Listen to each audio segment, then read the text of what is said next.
Hi friends, ഞാൻ ഇന്ന് നിങ്ങൾക്ക് ഒരു ഇൻഡോർ പ്ലാന്റിനെ കുറിച്ചാണ് വീഡിയോ ചെയ്യുന്നത്. ഞാൻ കുറച്ച് ക്ലൂസ് ഒക്കെ നിങ്ങൾക്ക് തരാം. എന്റെ പേരിന്റെ ഇംഗ്ലീഷ് ലെറ്ററിന്റെ ലാസ്റ്റ് ലെറ്റർ അത് 2 പ്രാവശ്യം പറയുന്നതാണ് എന്റെ പേര്. എനിക്കധികം ശ്രദ്ധ വേണ്ടാത്തൊരു പ്ലാന്റാണ്. എനിക്കധികം വെള്ളവും വെളിച്ചവും ഒന്നും വേണ്ട. ഞാൻ ചെറിയ രീതിയിലൊരു കുറച്ച് ടോക്സിക് ആണ്. എന്നെ വർക്ക് പ്ലേസുകളിലും ഓഫീസുകളിലും ഹോസ്പിറ്റലും എല്ലാം നല്ല റിയാലിറ്റികളിരിക്കുന്ന സ്ഥലത്തെല്ലാം എന്നെ കാണാറുണ്ട്. എന്റെ കുഞ്ഞു ചെടികളെ വളർത്തിയെടുക്കണമെങ്കിൽ എന്റെ തണ്ടുകളും കട്ടിങ്സും ഇലകളും ഉപയോഗിക്കണം. ഈ ഇത്രയും കാര്യങ്ങൾ കേട്ടിട്ട് നിങ്ങൾക്ക് പറയാമോ ഞാൻ ആരാണെന്ന്? അതായത് അതിനെക്കുറിച്ചുള്ള ഡീറ്റെയിൽ വീഡിയോ, അതിന്റെ വളർച്ചയ്ക്ക് ആവശ്യമുള്ള ടിപ്സും ഒക്കെയാണ് ഞാൻ നിങ്ങളുമായി ഇന്ന് ഷെയർ ചെയ്യുന്നത്. അപ്പൊ നമുക്ക് ആ വീഡിയോ ഒന്ന് കണ്ടു നോക്കിയാലോ? ഇതൊക്കെയാണ് എൻ്റെ CC പ്ലാന്റ്. ഈ ബ്ലാക്ക് പോട്ടിലുള്ളത്, ഇത് വൈറ്റിലുള്ളത്, ഇതെല്ലാം ചെറുതായിട്ട് ഞാൻ മുളപ്പിച്ചെടുക്കണം. എനിക്ക് ആദ്യമായിട്ട് ഈ ഒരു പ്ലാന്റ് ഉണ്ടായിരുന്നു. ഇത് ഫുള്ള് നിറയെ ഉണ്ടായിരുന്നു. ഞാനതിനെ റീപ്പോർട്ട് ചെയ്തു. ഇത് തിക്കായി നിറഞ്ഞപ്പോൾ റീപ്പോർട്ട് ചെയ്താണ് ഇത് ഞാൻ എടുത്ത് നിങ്ങളെ കാണിച്ചു തരാം എങ്ങനെയാണ് ഇതിൻ്റെ താഴെ, ഈ ഇൻഡോർ പ്ലാന്റിൻ്റെ താഴെ എങ്ങനെയാണെന്നുള്ളത്. റീപ്പോർട്ട് ചെയ്യുന്നത് എങ്ങനെയാണെന്ന് ഞാൻ കാണിച്ചു തരാം നിങ്ങൾക്ക്. ഇതിൻ്റെ വേര് ഇറങ്ങി താഴെ ഇവിടെ ഫുള്ളാവുമ്പോഴാണ് നമ്മൾ റിപ്പോർട്ട് ചെയ്യേണ്ടത്. വേര് ഇതിലെ കാണാൻ തുടങ്ങും. അപ്പോൾ അത് മാറ്റി വെക്കണം. കുറച്ചും കൂടി വലിയ ചട്ടിയിലേക്ക് വെക്കാം. ഇതായാലും മതി. ഇത് ഞാൻ ചേർത്ത് കാണിച്ചു തരാം. ഈ ചെടിയുടെ താഴെ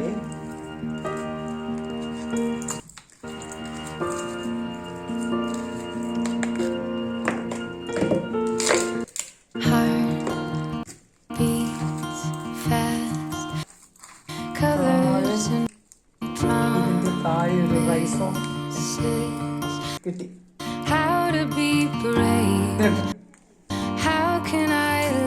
കണ്ടോ? ഇതിന്റെ താഴെ ഒരു ഉരുളക്കിഴങ്ങിന്റെ ഷേപ്പ് ഒരു ഇത് കണ്ടോ, റൈസോം എന്ന് പറയും. ഇതുപോലെ ഉണ്ടായിട്ട് നമുക്ക് കുറേ ഉരുളക്കിഴങ്ങ് വരുമ്പോൾ ഓരോന്നോരോന്നിട്ട് മാറ്റി വേറെ അനേകം പോട്ടിൽ വെക്കാവുന്നതാണ്. ഇതിന്റെ വേരുകൾ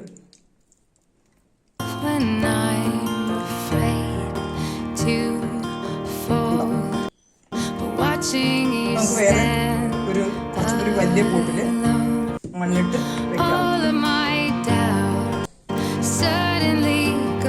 അടുത്തതായി ഈ ഇലകൾ മുളപ്പിച്ചും പിന്നെ കട്ടിങ്സ് എടുത്തും നമുക്ക് മുളപ്പിക്കാവുന്നതാണ്. ഇതിന്റെ കുഞ്ഞുങ്ങൾ ഉണ്ടാക്കാവുന്നതാണ്. അതായത് ഇത് സ്റ്റെമ്മാണ്, കണ്ടോ? ഈ ചെടിയുടെ സ്റ്റെം, ഇത് മൂത്ത സ്റ്റെം ഇവിടെ വെച്ച് കട്ട് ചെയ്ത് വേറൊരു ചട്ടിയിൽ വെച്ച് അതിന്റെ നമുക്ക് കട്ടിങ്സ് എടുത്ത് റിപ്പോർട്ട് ചെയ്യാം. ഇത് ഇവിടെ വെച്ച് മുറിച്ച് അപ്പോൾ ഞാൻ നല്ലൊരു ഇത് വളർന്നു വരട്ടെ എന്ന് കരുതി ഞാനിപ്പോൾ ഡിസ്റ്റർബ് ചെയ്യുന്നത്. പിന്നെ ഇല കട്ട് ചെയ്ത് നമുക്ക് മണ്ണിൽ മുളപ്പിക്കാം, വെള്ളത്തിൽ മുളപ്പിക്കാം. മണ്ണിൽ മുളപ്പിക്കാൻ എങ്ങനെയാണെന്ന് നമുക്കൊന്ന് നോക്കാം. ഒരു ഇല കട്ട് ചെയ്യാം.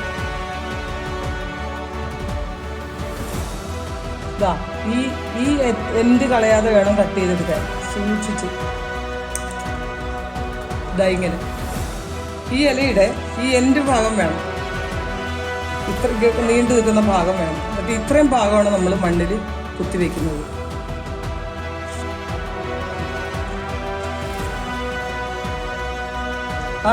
ഇങ്ങനെയുള്ള ഇല ഞാൻ കുറച്ച് ചെറിയൊരു പൊട്ട് ഇതിലെടുത്ത് മണ്ണിട്ട് കുത്തി മുളപ്പിച്ച് ഇത് വളർന്നു വരാൻ 1 മാസമൊക്കെ എടുക്കും. അങ്ങനെ വളർന്ന ചെടിയാണ്, ഇലയാണ്.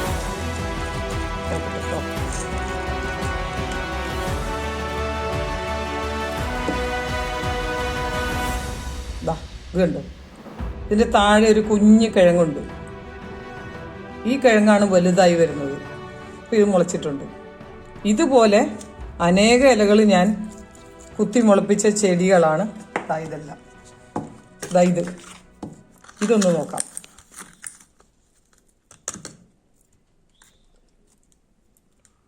കണ്ടോ? ഇത് 2 ഇല വന്നിട്ടുണ്ട്. ഉരുളക്കിഴങ്ങിൻ്റെ പോലെയുള്ള സൈസ് കുറച്ചും കൂടി വലുതായി വേരുണ്ട്. ഇങ്ങനെ മറ്റനേകം ഇലകൾ മുളപ്പിച്ച് എടുത്ത ചെടികളാണ് എൻ്റെ ഇതെല്ലാം. 1 2 3 4 5 6 7 8 9 ഒത്തിരി ചെടികളുണ്ട്. കണ്ടോ? ഓരോന്നും ഓരോ പ്ലാന്റ്. അപ്പോൾ നമുക്ക് ഇതിങ്ങ് തിക്കായി വലുതായി വരുമ്പോൾ ഓരോരോ പ്ലാന്റ് ആയിട്ട് മാറ്റി വെക്കാവുന്നതാണ്. അപ്പോൾ ഒരു ചെടി ഒരു പോട്ടിൽ നിന്ന് തന്നെയാണ് ഇതെല്ലാം. അപ്പോൾ വാങ്ങുക ഒത്തിരി കോസ്റ്റ്ലിയാണ് ഈ ചെടി, അപ്പോൾ വാങ്ങേണ്ട ആവശ്യമില്ല. ഇനി നമുക്ക് ഇല വെള്ളത്തിലിട്ട് എങ്ങനെയാണ് മുളപ്പിച്ചെടുക്കണം എന്ന് നോക്കാം. ഞാനിവിടെ കുറച്ച് ഗ്ലാസ്സുകൾ വെച്ചിട്ടുണ്ട് കേട്ടോ. ഇതിലെല്ലാം കുറേശ്ശെ വെള്ളം ഒഴിച്ചു കൊടുക്കുക. നിറയെ വേണ്ട, കുറേശ്ശെ വെള്ളം. ഈ വെള്ളത്തിൽ നമ്മളിപ്പോൾ കട്ട് ചെയ്ത ഇലയുണ്ടല്ലോ, ഈ ഇല, അതിങ്ങനെ ജസ്റ്റ് ഇങ്ങനെ ഇട്ട് വെക്കുക. ഓരോ ഇല ഇട്ട് വെച്ച് കഴിഞ്ഞാൽ പെട്ടെന്ന് റൂട്ട്സ് വരും. പിന്നെ അങ്ങനെ ഞാൻ ഇട്ട് വെച്ചതാണ് ഇതൊരെണ്ണം. നോക്കിയേ, ഇത് കണ്ടോ, ഇതിൻ്റെ കുഞ്ഞ് ഒരു ഉരുളക്കിഴങ്ങിൻ്റെ കുഞ്ഞു പോലെ ഒരെണ്ണം കണ്ടോ റൗണ്ട്. ഇതിന് വേറെ കുറേ ചെടികൾ ഇങ്ങനെ വന്നുകൊണ്ടിരിക്കും. കണ്ടോ, വേരുകൾ കണ്ടോ. അങ്ങനെ ഇത് വലുതായി കുറച്ചും കൂടി ഇങ്ങനെ സ്റ്റെം റൗണ്ടൊക്കെ വന്നു കഴിയുമ്പോൾ ഇതേപോലെ ചെടി കണ്ടോ. ഇത് ചെടിയായി കഴിയുമ്പോൾ നമുക്ക് വേറെ പോട്ടിൽ വെച്ച് വലുതാക്കാവുന്നതാണ്. അപ്പോൾ ഇങ്ങനെയാണ് ഇല മുളപ്പിച്ച് എങ്ങനെയാണ് അതിൻ്റെ പ്രൊപ്പഗേഷൻ എന്ന്. അപ്പോൾ നമ്മളിപ്പോൾ മണ്ണിൽ മുളപ്പിക്കുന്നതും കണ്ടു, ഇല മുളപ്പിക്കുന്നതും കണ്ടു. കട്ടിങ്സ് എടുത്ത് നമുക്ക് മുളപ്പിക്കാം. ഇതിന് വേണ്ട പരിചരണമെല്ലാം ഞാൻ ഇപ്പോൾ തന്നെ പറഞ്ഞുതരാം. ഈ ചെടികളുടെ സ്റ്റെമ്മൊന്നും കുഴപ്പമില്ല. ഇലയുടെ അകത്ത് ഞാൻ മുമ്പ് നിങ്ങളോട് പറഞ്ഞല്ലോ ഇൻട്രഡക്ഷനിൽ കുറച്ച് ടോക്സിക് ആണ്. ടോക്സിക് എന്ന് ഉദ്ദേശിക്കുന്നത് ഇതിന്റെ ഇലയുടെ സെൽസിലൊക്കെയാണ് കാൽഷ്യം ഓക്സലേറ്റ് എന്ന് പറഞ്ഞ ചെറിയൊരു പോയിസൺ അടങ്ങിയിരിക്കുന്നത്. ഇത് പെറ്റ്സ് ഒക്കെ കടിച്ചാലും മാത്രമേ കുഴപ്പമുള്ളൂ. നമുക്ക് ഇതിങ്ങനെ ഫ്രീ ആയിട്ട് തൊടാവുന്നതാണ്. അതിനുശേഷം നമ്മൾ കൈ കഴുകിയാൽ മതി. ഈ ചെടികൾക്ക് വേണ്ട ശുശ്രൂഷ എന്താണെന്ന് വെച്ച് കഴിഞ്ഞാൽ അധികം ബ്രൈറ്റ് സൺലൈറ്റിൽ കൊണ്ടുവയ്ക്കരുത്. ഇൻഡയറക്റ്റ് സൺലൈറ്റ്, ചെറിയ ഒരു അരണ്ട വെളിച്ചത്തിൽ വേണം വെക്കാൻ. ഇരുട്ട് മുറിയിലും കൊണ്ടുവയ്ക്കരുത്. പിന്നെ ബെഡ്റൂംസിലൊക്കെ നമുക്ക് വെക്കാവുന്നതാണ്. ഇത് എയർ ഒക്കെ പ്യൂരിഫൈ ചെയ്യുന്ന ഒരു പ്ലാന്റും ആണ്. പിന്നെ വേറെ എന്താന്ന് കഴിഞ്ഞാൽ, അപ്പോൾ ഈ വീഡിയോ നിങ്ങൾക്ക് എല്ലാവർക്കും ഇഷ്ടമായല്ലോ അല്ലേ? ഇത് എല്ലാവരും ഒന്ന് ട്രൈ ചെയ്ത് നോക്കുക. പിന്നെ ഫ്രണ്ട്സിനും കസിൻസിനും എല്ലാം ഷെയർ ചെയ്ത് കൊടുക്കുക. അപ്പോൾ നെക്സ്റ്റ് അടുത്തൊരു വീഡിയോ കാണുന്നവരെ എല്ലാവർക്കും ബൈ. Thanks for watching.